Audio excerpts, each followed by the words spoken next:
एक मुलाकात ऐसी शख्सियतों के साथ जिन्होंने दिया है अपने जीवन को एक नया मुकाम। रूबरू कराएंगे ऐसी कुछ हस्तियों के साथ एक खास शख्सियत के साथ मुलाकात जयदेव पटेल के साथ नंबर 1 इंडिया न्यूज पर रात। नमस्कार व्यूअर्स, मैं जयदेव पटेल और आप देख रहे हैं नंबर 1 इंडिया न्यूज। आपका एक बार फिर स्वागत है एक खास शख्स के साथ मुलाकात प्रोग्राम में। आज हमारे साथ खास मेहमान है मौसम विज्ञान विभाग के महानिदेशक डॉक्टर मृत्युंजय महापात्रा। डॉक्टर मृत्युंजय महापात्रा को बहुत बहुत स्वागत आज हमारे प्रोग्राम में। नमस्कार। डॉक्टर मृत्युंजय महापात्रा, मौसम विभाग ने इस बार दक्षिण पश्चिम मानसून सीजन के दौरान सामान्य बारिश का पूर्वानुमान जारी किया है। इस पर मेरा सवाल है कि इस बार क्या स्पेसिफिक है या क्या प्रेडिक्शन आपने किया है, क्या ब्रॉडकास्ट है? भारत मौसम विज्ञान विभाग ने आने वाले मानसून सीजन यानी जून से सितंबर में होने वाले बारिश का पूर्वानुमान किया है। इस पूर्वानुमान के अनुसार इस बार देश में मानसून सामान्य रहेगा और मात्रात्मक रूप में देखें जो लॉन्ग पीरियड एवरेज रेनफॉल होता है इसका 99% रेनफॉल इस बार देश में होने का पूर्वानुमान किया गया है। जो मॉडल के साथ पूर्वानुमान किया गया है वो मॉडल का एरर होता है ±5%।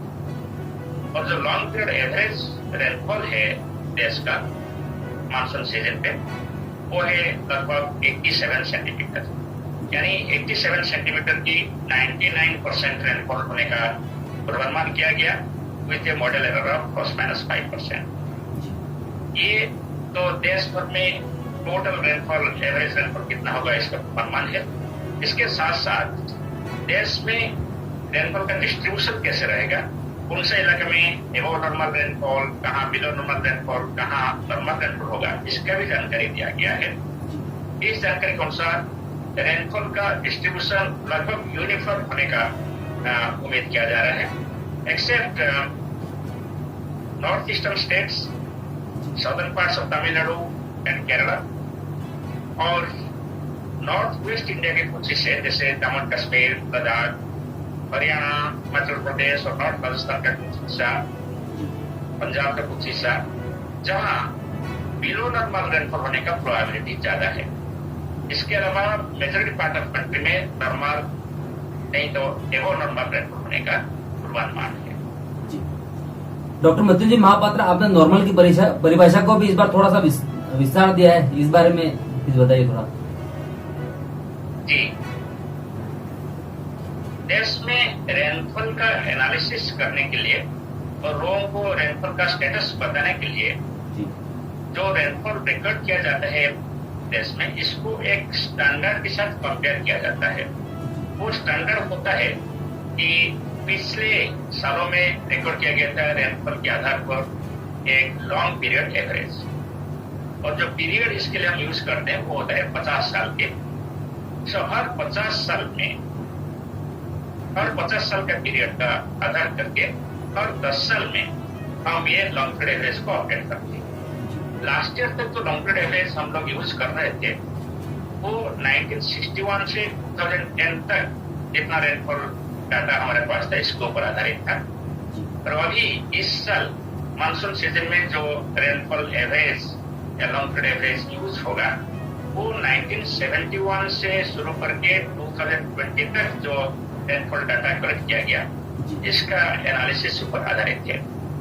आप कंपेयर करें जो 1961 टू 2010 के अंदर जो लॉन्ग पीरियड एवरेज का प्रश्न हुआ था, इसके आधार पर long period average for the country जो होल 88 सेंटीमीटर था।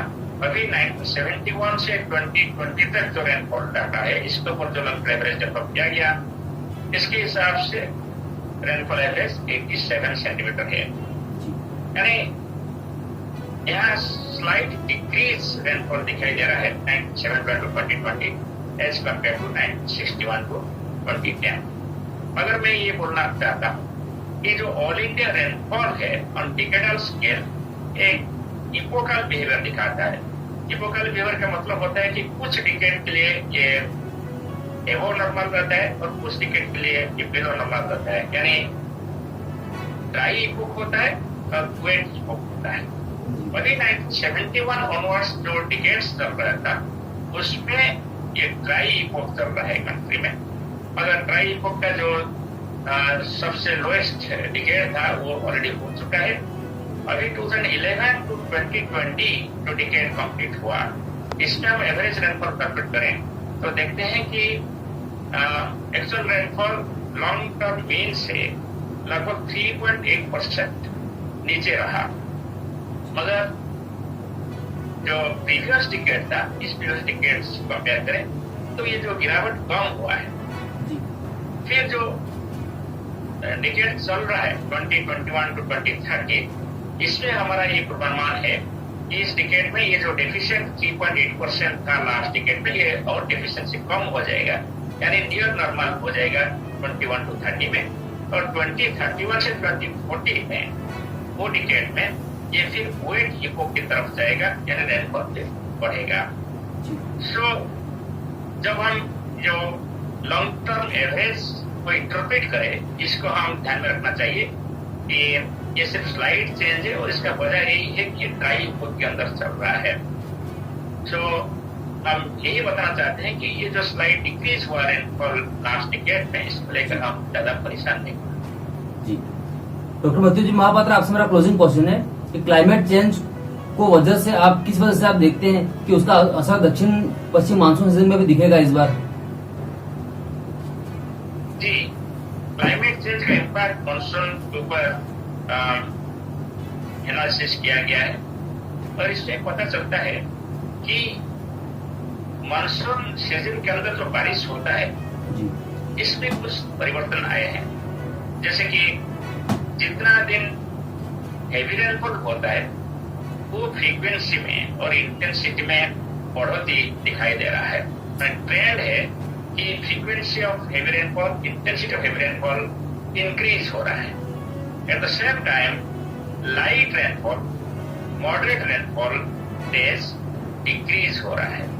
ये पास्ट डाटा के साथ जो एनालिसिस किया गया, ये आंकड़ा से तथ्य प्राप्त हुआ है। और जो प्रोजेक्शन है जो मिनिस्टर ऑफ आर्थ साइंसेस जरिए पब्लिश हुआ है, प्रोजेक्शंस ये क्या होगा फ्यूचर में because of rise in temperature, इसमें दिखा जाता है कि फ्रीक्वेंसी ऑफ हेवी रेनफॉल बढ़ने वाला है और light to moderate rainfall decrease होने वाला है।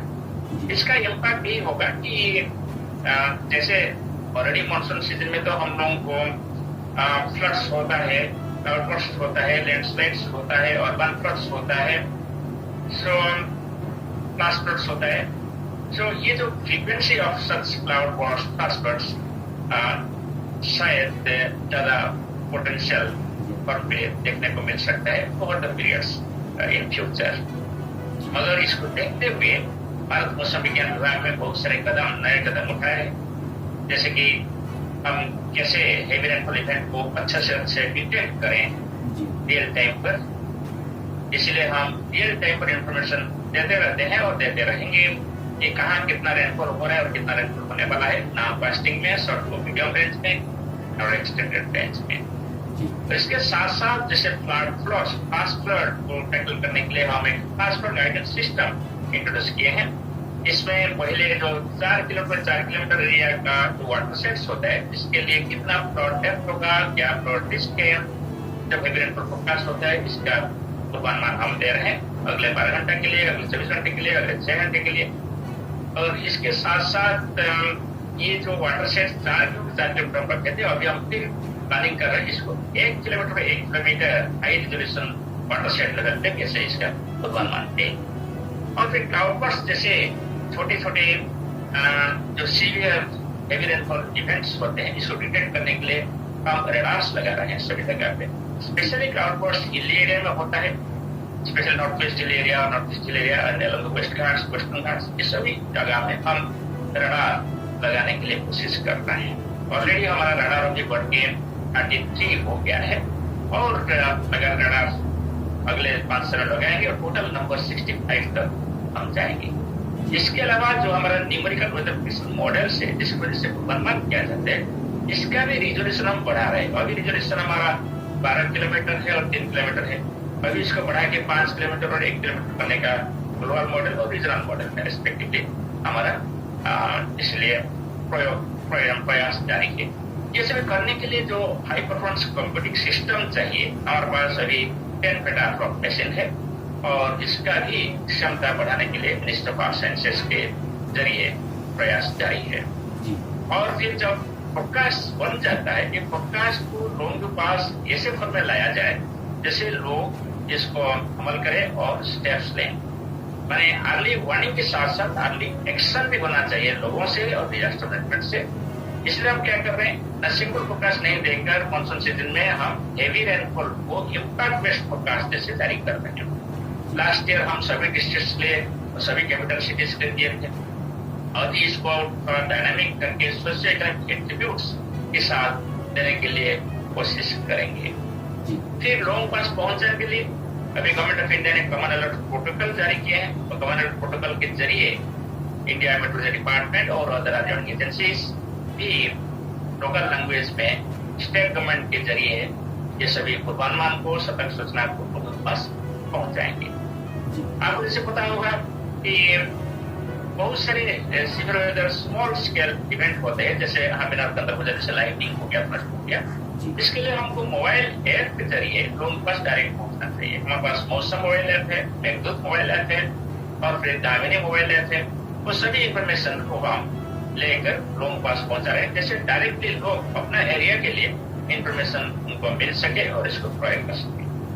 फर्दर लोगों के पास इंफॉर्मेशन छोटी छोटी जगह पहुंचाने के लिए हम क्या किए हैं लास्ट 1 ईयर में, ये जियो स्पेशियल टेक्नोलॉजी को इस्तेमाल किए हैं। हमारे अभी सभी तरीके का सीवियर वेदर इवेंट का इंफॉर्मेशन, साइक्लोन हो कि हेवी रेनफॉल हो कि हीट वेव हो कि कोल्ड वेव हो कि थंडरस्टॉर्म हो, वो सभी को जियो स्पेशियल इंफॉर्मेशन पहुंच रहा है। जैसे कि कोई व्यक्ति हमारे जियो स्पेशियल सर्विसेज यूज कर सकते हैं और अपना एरिया को आइडेंटिफाई करे, वो एरिया में होने वाला वेदर और वह है जो वेदर जिसको वो एक्शन करे और एक एक्शन ले। और एक्शन क्या लेना है, इसके लिए रेस्पॉन्स सेक्शन एनडीएमए की तरफ से जो गाइडलाइंस बना हुआ है डिफरेंट सिविल वेदर इवेंट के लिए, जहां IMDA पार्टिसिपेंट है, तो सभी को यूज करके हम रेस्पॉन्स सेक्शन भी लिख रहे हैं हमारे बुलेटिन में डैमेज एक्सपेक्टेड के साथ साथ। तो इसमें ये end to end early warning information जाता है और ये अर्ली वार्निंग इंफॉर्मेशन को हम सिर्फ ना टेक्स्ट पे भेज रहे हैं, टेक्स्ट के साथ ग्राफिक्स भी दे रहे हैं और टेक्स्ट और ग्राफिक्स के साथ हम वीडियो भी जारी कर रहे हैं हर दिन और हर हफ्ते। और ये वीडियो सिर्फ इंग्लिश हिंदी नहीं, लोकल लैंग्वेज में भी हमारे जो स्टेट लेवल ऑफिसर्स है वो भी जारी कर रहे हैं। मगर ये सब करने के बाद लोगों के साथ हमारा भी बातचीत होना चाहिए, इसलिए हम टाइम टू टाइम व्हाट्सएप कर रहे हैं और लोगों से फीडबैक भी ले रहे हैं। तो फीडबैक के आधार पर फिर अर्ली सिस्टम को इम्प्रूव करते रहेंगे। डॉक्टर मृत्युंजय महापात्रा, आपने 90 मिनट का समय निकाला और महत्वपूर्ण जानकारी हमारे साथ साझा की, उसके लिए आपका बहुत बहुत धन्यवाद। शुक्रिया।